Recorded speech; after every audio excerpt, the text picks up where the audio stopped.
Welcome to Somali Nexus, where we explore the stories that shape Somali identity, the moments of resilience, creativity, and legacy that define who we are. Today, we step into a chapter that too often goes untold. Mogadishu's Golden Age, beyond the myths. When most people hear Mogadishu, they think of modern struggles. But centuries before the world saw conflict on its shores, Mogadishu was a thriving coastal city, a beacon of trade, culture, and learning in the Indian Ocean world. It was a city whose name was known from the Red Sea to India, where ships arrived loaded with spices, silk, and ceramics, and departed with ivory, gold, and the famed Benadiri cloth woven by local artisans. This was not an Arab outpost or a borrowed civilization. It was a distinctly African city-state built by Somali coastal communities who welcomed traders and scholars from Arabia, Persia, and India. The result was a unique blend, a society deeply rooted in local identity, yet globally connected. Mogadishu minted its own coins, crafted coral stone mosques that still stand today, and nurtured scholars who shaped law, faith, and science. Travelers like Ibn Battuta described a vast, prosperous city, its markets full of food, its people generous, and its culture vibrant. Mogadishu's rulers governed with confidence, while artisans, merchants, and poets built an urban civilization that rivaled others across the Indian Ocean. It was a city of innovation, where trade met faith, and where knowledge and craftsmanship defined status more than lineage or power. Over the centuries, Mogadishu weathered droughts, invasions, and shifting empires, yet it endured. Even when parts of the city fell into ruin, its spirit never faded. That same resilience continues today as Mogadishu rebuilds, drawing strength from its deep roots and reminding the world that it was and still is more than a headline. In this episode, we journey beyond the myths to uncover the real Mogadishu, a city that rose, thrived, and influenced worlds far beyond its shores. Stay tuned, subscribe to Somali Nexus, and join us as we reconnect with the brilliance of our past to inspire the promise of Somalia's future.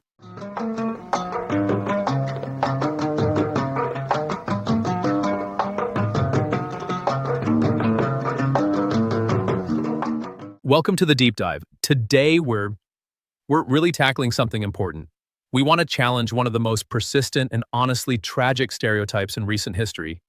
Yeah, definitely. When you mention Mogadishu, I think for a lot of people, especially if you're just going by headlines in the past, say 30 years, your mind probably jumps straight to images of conflict, collapse, civil war, and look, that's a real part of the story. A painful, undeniable part of recent history. Absolutely. We can't and shouldn't ignore that. But the thing is, that chapter, as devastating as it was, it's cast this enormous shadow. It's completely blotted out almost 1,000 years of continuous, sophisticated urban life. And that's exactly why we're doing this deep dive. Our goal today isn't just about history. It's almost restorative, Restorative. I like that. And we need to bring back some balance, some depth to the story of this really crucial East African city. We're going to explore Mogadishu's Golden Age, a period lasting century when it wasn't just, getting by. It was a leader, a really powerful, financially independent, vibrant center for trade, for culture, for learning. It shaped the whole Indian Ocean world. And the time frame we're talking about here is roughly, 11th century through to the 17th century? That's the core period. Yeah. Just think about that for a second. The sheer length of that continuous history, it's mind-boggling. We're talking about a city flourishing before most of the European Renaissance, before so many modern nations even existed. And certainly long before the colonial period and the recent tragedies that dominate the headlines. It's a huge piece of world history that somehow just got skipped over in popular memory. Which means we kind of have to start with some myth-busting, don't we? Because the usual story jumps. It really does. It often implies this fragility, like there was nothing solid there. It leaps from maybe some vague ancient settlement straight into the chaos of the late 20th century. Yeah, the implication is that anything in between was maybe temporary or just not as developed as cities elsewhere. Exactly. And that's just fundamentally wrong. We need to go back nearly 1,000 years. You look at the early records, medieval geographers, they knew Mogadishu. They weren't guessing where it was. Not at all. They saw as a major city on the African coast. They often called the region the land of the Berbers, and Mogadishu was right there, a key hub for trade, for travel. It wasn't some isolated spot. It was known globally.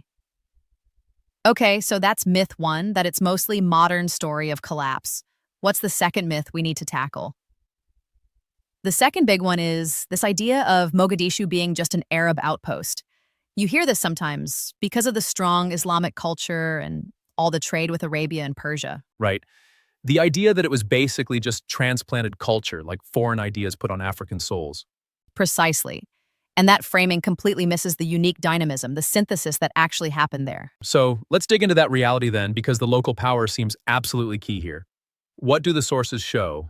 The sources are pretty clear. The city was fundamentally built, grown, and sustained by local African coastal communities. We're talking Somali-speaking groups, complex clan networks, families tied to that specific region.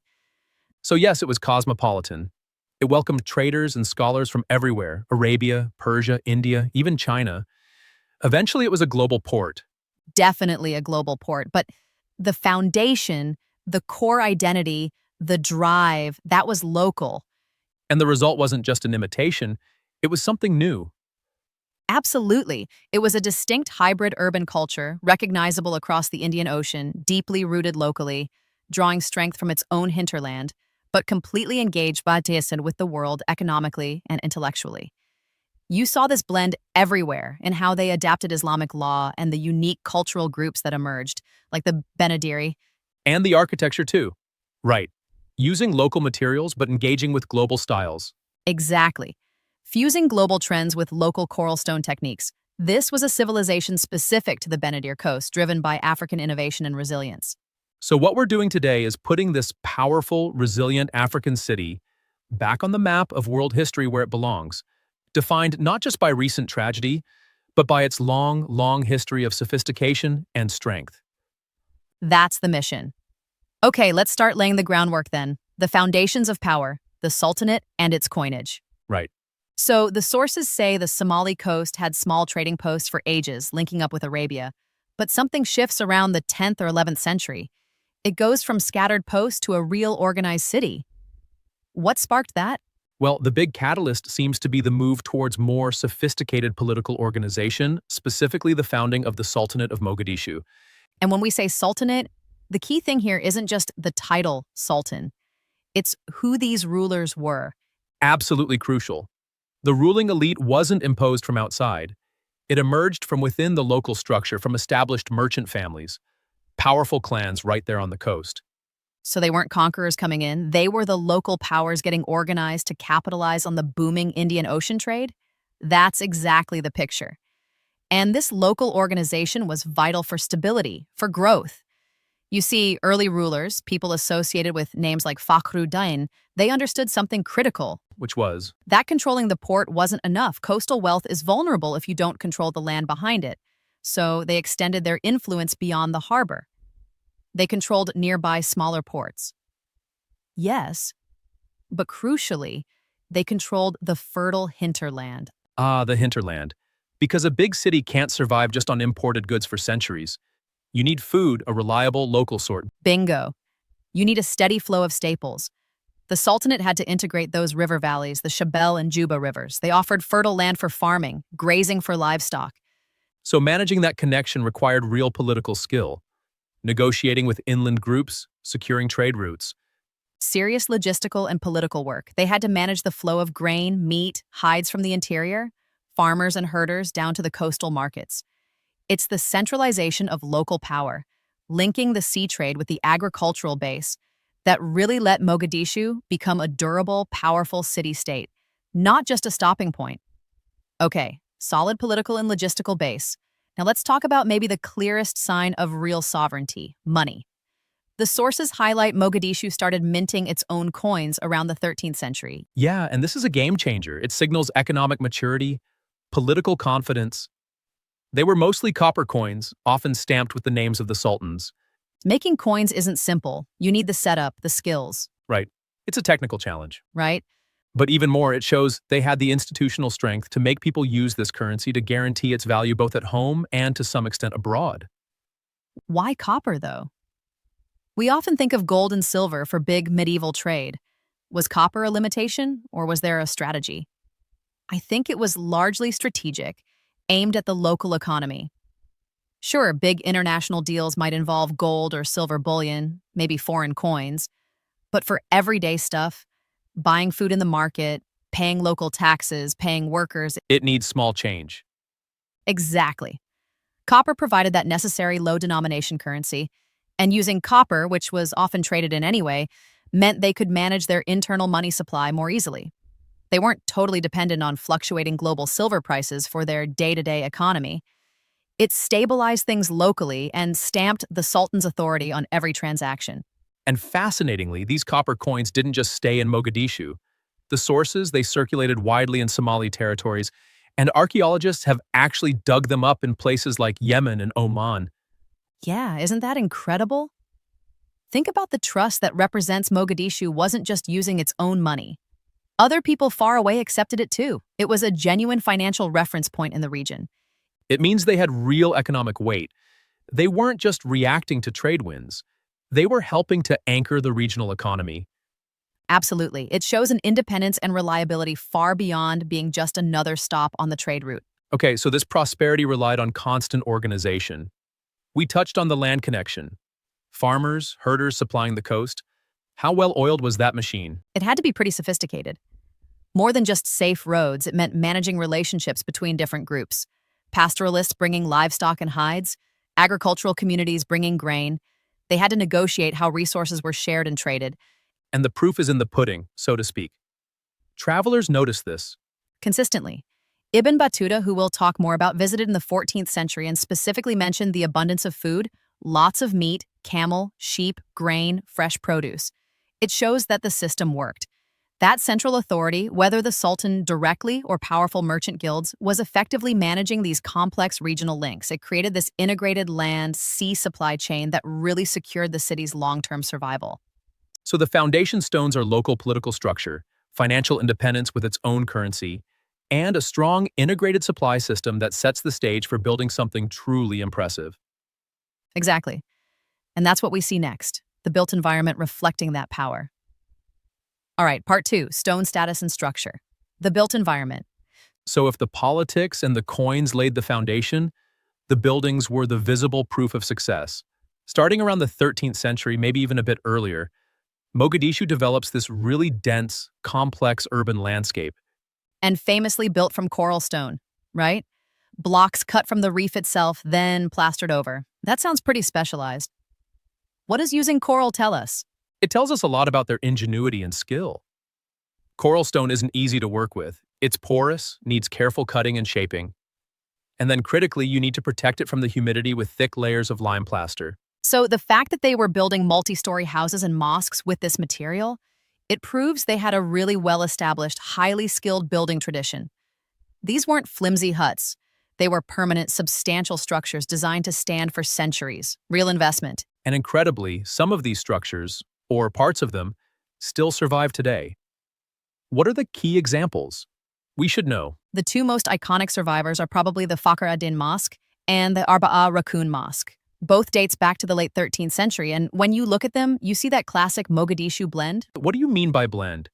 Well, they have features like domes, arches, elaborate prayer niches, mihrabs, elements that clearly connect them to architectural styles across the wider Islamic world. Places like Yemen or Persia, they were part of that conversation.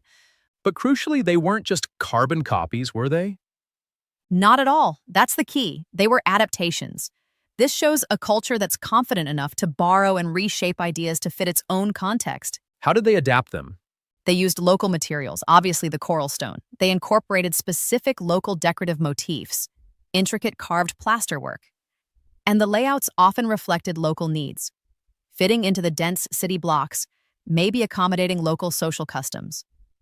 These buildings were statements of wealth, yes, but also of cultural identity, absorbing global ideas without losing their own unique flavor. And collectively, these multi-story houses, the mosques with their towers, the palaces, they must have created quite a skyline. Imagine arriving by sea. You'd see this impressive cityscape rising from the coast. It immediately signaled a high level of urban sophistication, wealth, organization. We can look at the stones now, but to really get a feel for the city back then, we need those eyewitness accounts.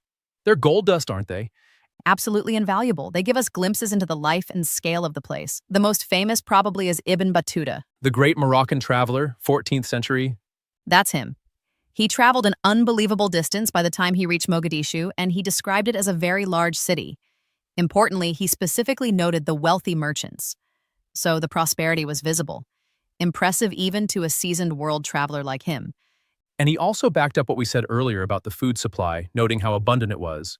But he added another fascinating piece about production, didn't he? About cloth. Yes. This detail is so important.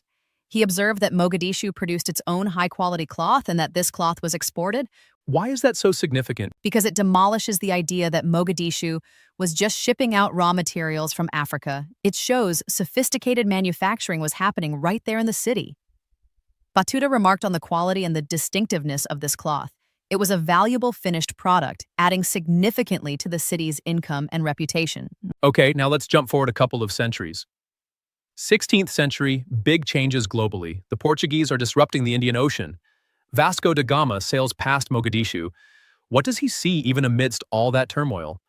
Da Gama's observations are striking because they show the city's endurance. He specifically noted the imposing multi-story houses and the numerous mosques still prominent. So even with the Portuguese threat looming, the city still looked powerful and organized. It seems so. It suggests Mogadishu maintained its impressive metropolitan character deep into this later period. It had weathered centuries and was still showing clear signs of wealth and structure, even as the old trade dynamics were being challenged. That kind of endurance suggests some political stability, even if the exact form changed. And the sources talk about a really important relationship developing from the 13th century onwards. Mogadishu coming into the orbit of the Ajuran Sultanate. Yes, the Ajuran were this major Somali power-based, more in the interior, dominating huge swaths of land. So how did that relationship work? Was Mogadishu just swallowed up or was it more complex? It seems especially initially, it was more like a strategic partnership, a synergy. Mogadishu kept a lot of its autonomy. It remained a distinct entity, often called a vassal city. Meaning it kept its own rulers, its own institutions, maybe even its coins for a while. Exactly. The Ajuran were primarily focused on land-based administration and military power. Mogadishu acknowledged their overall authority, probably paid some form of tribute or tax. But what did Mogadishu get out of that deal? Why pay tribute? Security and guaranteed access to the interior. The Ajuran controlled those vital trade routes, inland routes to the farms, the pastures, the sources of ivory hides, those valuable resins. This arrangement protected Mogadishu's lifeline from potential raids or interference by rival groups. Essentially, the wealthy port city paid for stability and secure access to resources from the dominant military power inland. So it wasn't necessarily a loss of power from Mogadishu, but a way to amplify its commercial strength by leveraging the Ajuran military shield. I think that's a great way to put it. It amplified its security, and later on, by the 16th century, the ties got even closer. You see the ruling families in Mogadishu becoming more integrated with the Ajuran elites, sometimes through marriage alliances. And did this connection help when the Portuguese really started causing trouble? Critically, yes. When the Portuguese arrived with their cannons and tried to dominate the coast, the Ajuran provided a broader defensive network. They could mobilize forces across a larger region. This unified resistance along the Somali coast was far more effective than if Mogadishu had been just an isolated city-state trying to fend them off alone. That resilience against the external shock was a direct benefit of this complex but strong relationship with the inland power. Okay, that political context is vital. It provides the stable, secure stage for Mogadishu's main act, dominating the sea trade. Right. Because Mogadishu's Golden Age was fundamentally built on its perfect positioning within the Indian Ocean trading network. We call it the Sea Road. It wasn't an empty ocean, it was a highway, right? Absolutely. For millennia, this was the world's original globalized economy, and it worked because of the predictable monsoon winds. They were like a natural timetable blowing. One way for part of the year, the other way for the rest, exactly. Which meant ships could reliably plan long-distance voyages between East Africa, Arabia, Persia, India, Southeast Asia. It was a predictable system. And Mogadishu wasn't just on this highway. It was like a crucial service station or junction, especially for ships making that huge hop across the ocean. Precisely timing the monsoon transition was key. Mogadishu offered a safe place to wait, but more importantly, it offered essential resources. What kind of resources? Safe harbors, obviously, but critically reliable sources of fresh water. And thanks to that strong hinterland connection, we talked about plenty of food, grains, meat, plus supplies for ship repairs. For crews undertaking those massive voyages, stopping at Mogadishu wasn't just convenient, it was often essential for reprovisioning. This guaranteed constant traffic, constant interaction with merchants from all over.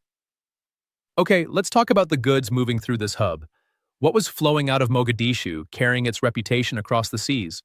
Well, you had the staple products from the interior. Ivory was always in demand. Animal hides, beeswax, livestock, gold also moved through, often coming up from further south along the Swahili coast, with Mogadishu acting as a key trading center for it. But then there are the more specialized, high-value things. Yes, especially the aromatic resins, frankincense and myrrh. These grew in the region and were incredibly valuable. Essential for perfumes, incense, religious ceremonies across the Middle East. India. Exactly. Highly prized, relatively lightweight, perfect for long-distance trade. Mogadishu was a major channel for getting these resins out into the wider world. Destinations like Cairo, Mecca, Baghdad, big moneymakers. And then we come back to manufacturing that cloth. Ibn Battuta mentioned the Benadiri cloth. What made it so special? Why was it famous? It seems the key was a combination of fine weaving and, crucially, unique local dyeing techniques. They used locally sourced natural dyes that produced vibrant, long-lasting colors. So it wasn't just the weave, it was the color and patterns. Something hard to replicate elsewhere. That seems to be the case. This specialized knowledge gave Benadiri cloth a distinct identity, a brand almost. It wasn't just generic fabric, it was recognizably from Mogadishu or the surrounding coast. And it was exported widely, reaching markets as far as Egypt. This really underscores that Mogadishu wasn't just passing along raw stuff. It was a center of sophisticated craft production. Okay, so what's going out? What was coming in? What did the world send back to Mogadishu? The imports tell you about the wealth and tastes of the city's elite. High-quality textiles came in, silks from China, fine cottons from India, spices were huge, pepper, cloves, cinnamon from India and Southeast Asia. Things they couldn't get locally. Right. Also, metal goods, maybe tools, weapons from the Middle East, and of course, luxury ceramics. Ah, yes, the Chinese porcelain finds of that are almost like archaeological signatures of wealth along the whole East African coast. Absolutely. And the Chinese connection with Mogadishu is documented explicitly. We know that Zheng, his massive imperial treasure fleets, visited Mogadishu in the early 15th century. These were gigantic expeditions, state-sponsored. Unbelievably huge. The fact that the Ming dynasty targeted Mogadishu shows it was recognized at the highest level by the world's most powerful empire at the time as a major player worth engaging with directly. They traded, gathered intelligence, even brought back exotic animals like giraffes. For the Chinese emperor, it's undeniable proof of Mogadishu's global stature. So they clearly had the goods, the location, the connections. But trade across cultures, across vast distances, it's risky, right? How did they manage that? How did a merchant arriving from India or Persia trust the locals and vice versa? They must have had some system, some social technology. That's a perfect way to describe it. And Mogadishu had a really brilliant one. The host system. This wasn't some formal international law written down. It was a deeply embedded social custom, a tradition designed specifically to manage risk, build trust, and ensure the trade benefited the local community. Okay, how did it work in practice? A ship arrives. Right. A foreign merchant ship anchors offshore, then local boats would sail out. These boats carried representatives of prominent local merchant families, often associated with specific quarters like Shingani or Hamar Wain. And they'd offer hospitality. Exactly. They'd offer greetings, maybe some food and an invitation. Come ashore. Be my guest. If the visiting merchant accepted an invitation from a particular family, They formed a bond, a temporary but crucial bond. That host family essentially became the foreign merchant's agent, their sponsor, their protector, and their business partner for that entire visit. wow. So the host family took on a lot of responsibility and risk, presumably. Huge responsibility. The host was obligated to find secure lodging and storage for the merchant and his goods. They had to provide accurate advice on market conditions, fair prices. They'd facilitate the selling of the merchant's imported cargo and help him acquire the local goods he wanted to export. And what was in it for the host? They received a commission, a percentage agreed upon beforehand, but more importantly, this system embedded the foreign trader directly into the local social network. Security wasn't provided by some abstract police force. It came from being under the protection of a respected local family and, by extension, their clan. Okay, but what kept everyone honest? What stopped a host from cheating the guest or a guest from skipping out on debts? Reputation and community pressure, primarily enforced through clan law and the power of social standing. If a host family ripped off their guest, their reputation in the tight-knit merchant community would be destroyed.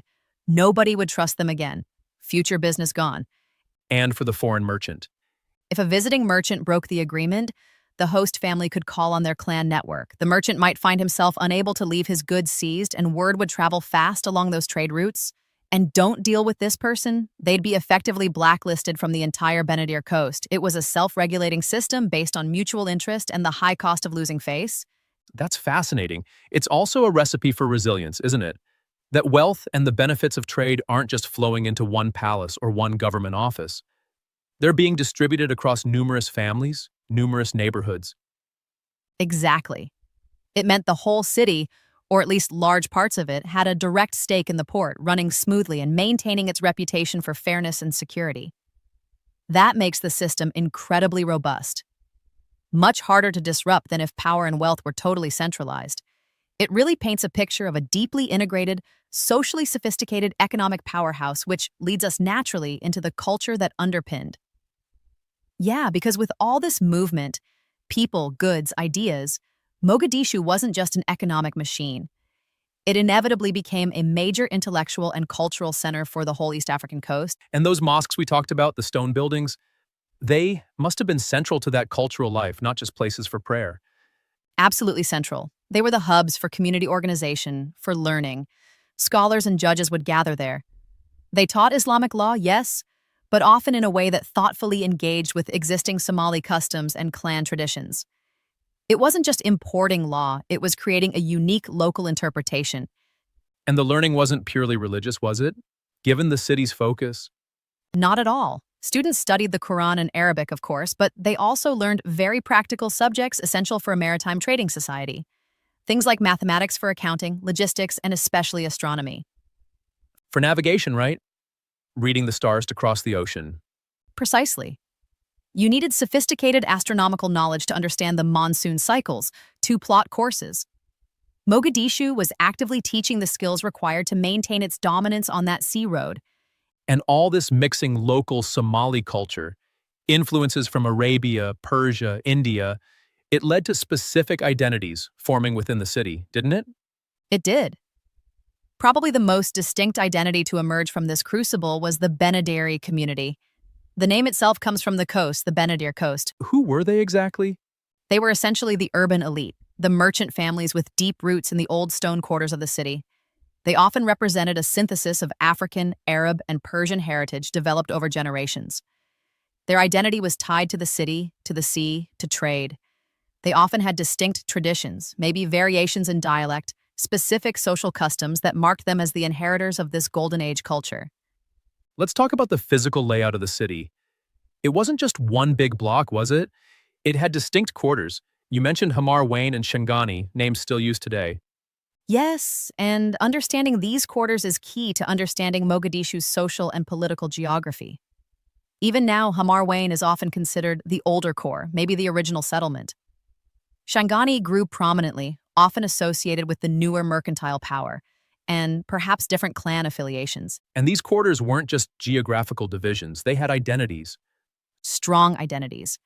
Each would typically have its own main mosque, its own market square, its own network of families and alleys. There was cooperation, especially against outside threats like the Portuguese. But there was also intense commercial rivalry between the powerful merchant lineages based in each quarter. And status within these quarters. It wasn't just about owning land, was it? Less about land, more about success in trade connections through marriage and business partnerships. And significantly, religious learning and piety. It gave the society a certain dynamism typical of major port cities around the world. Your standing could rise or fall based on your success and reputation in commerce and scholarship. Now, something really unique about Somali culture, especially relevant when maybe written records weren't always kept or didn't survive, is the power of oral tradition. Poetry, songs, stories. How did that work to preserve the city's history? It was absolutely fundamental. Oral tradition, especially poetry, wasn't just entertainment in Somali society. It was a primary vehicle for knowledge, history genealogies, crucial legal precedents, even property rights. These were often encoded and remembered in specific poetic forms or narratives. So a dispute over land might be settled by reciting a lineage poem? Potentially, yes, or recalling a traditional story that established a precedent. It was a living archive. This constant recitation and performance of poetry and narrative kept the city's identity, its laws itself, collective memory, alive across generations. Even when political structure shifted or formal documents were lost, it was a technology of cultural continuity. But let's be realistic. This golden age wasn't hundreds of years of unbroken prosperity. The city must have faced serious challenges. Droughts, conflicts. Absolutely. There were droughts which would have hit the hinterland supply lines hard. There were undoubtedly internal tensions between powerful families or quarters. Regional conflicts flared up. And then the massive external shock. The arrival of the Portuguese, late 15th, early 16th century. That must have been a turning point. They wanted to control the trade routes by force. Completely. They aimed to monopolize the spice trade, bypass traditional hubs like Mogadishu, or force them to pay heavy taxes. They used naval power aggressively. This fundamentally disrupted the predictable, relatively open system of the Indian Ocean's sea road that Mogadishu had thrived on. So how did Mogadishu survive that? Because the story isn't one of immediate collapse, it's endurance. The key word is adaptation, relentless adaptation. Even as the political landscape changed, as the direct power of the coastal sultanate waned over time, the urban core of Mogadishu, those old quarters, Hamar Wain and Shangani, remained continuously inhabited. That's remarkable resilience. So people didn't just pack up and leave. No, traders found new routes, maybe shifted focus to different goods. Families maintained their networks. Religious life centered in those ancient mosques continued. The city might have lost its position as the undisputed queen of the coast, but it kept its identity as an organized, complex, and living urban center. Its roots were just too deep to be easily pulled up. And that pattern, that resilience, it seems to echo later on too. Fast forward to the mid-20th century. After independence, Mogadishu becomes the capital, experiences another boom, gets called the White Pearl of the Indian Ocean. And that modern peak wasn't built on nothing. It tapped directly into that deep history we've been discussing. It leveraged the existing social structures, the city's inherent connection to the sea, that long-standing identity as a place of trade and urban sophistication. It was like the city was just stepping back into its historical role, adapting it for a new era. Which brings us right up to the present. Why is digging up this golden age history so important now, especially when the narrative is so dominated by the Civil War? Because it fundamentally reframes the story. It's not about erasing the recent suffering that's real and needs to be acknowledged, but it's about putting it in context. It shows that the city's historical default setting isn't chaos or fragility. It's organization, trade, resilience, cultural creation. It counters those lazy stereotypes about African cities being somehow passive or derivative. Exactly. It powerfully refutes any lingering colonial era ideas that these were just places things happened to. Mogadishu was an active agent in its own destiny, a creator of complex economic systems, law, and culture. It's a vital reminder, maybe especially for people involved in rebuilding today and for the world watching, that the ancestors of this generation were, as you said, builders of cities, organizers of global trade, creators of law and art. And you can almost see that resilience playing out again today. Despite everything, Mogadishu is rebuilding. Businesses are opening. Diaspora money is coming back. People are investing, restoring old buildings. It fits the historical pattern. The city is drawing on something deeper than just recent memory. It's drawing on that centuries-old muscle memory of how to trade, how to organize, how to survive crisis, and how to build again. Okay, let's try and synthesize this. Wrapping up our deep dive today. Right, so if you take away just a few key things from our discussion, maybe let it be these. First, Mogadishu's Golden Age, roughly 11th to 17th centuries, was real and was built on strong foundations. Local political leadership through the Sultanate and proven sovereignty shown by minting its own coins, especially that practical copper currency. It wasn't just a passive stopover on the trade routes. It was a master of the Indian Ocean, a sophisticated producer in its own right. Remember that high-quality Benadiri cloth in its trade was underpinned by really clever social mechanisms like the host system, which manage risk and spread the benefits. And third, I think, is that this history provides a crucial counter-narrative. It pushes back against simplistic, often negative stereotypes. It demands a more respectful, nuanced understanding of Mogadishu's deep past, which in turn helps us better appreciate its present-day efforts at recovery as part of a much longer story of resilience. Absolutely. It shows this wasn't just luck. It was structure, ingenuity, adaptation over centuries. Which leads us to our final thought, something for you, the listener, to chew on. Go for it. Okay, so if a city's identity, its very DNA is shaped by these incredibly deep historical patterns, resilience, trade adaptation, social networks patterns strong enough to survive the Portuguese disruption, the rise and fall of inland empires, colonialism, then what specific centuries-old social structures? Maybe subtle things still embedded in the life of Hamar Wayne and Shangani, or in the enduring traditions of those old merchant families. What might still be quietly, almost secretly, powering Mogadishu's current phase of rebuilding today? That deep social technology, that knowledge of how to connect and endure, maybe that's harder to destroy than stone buildings.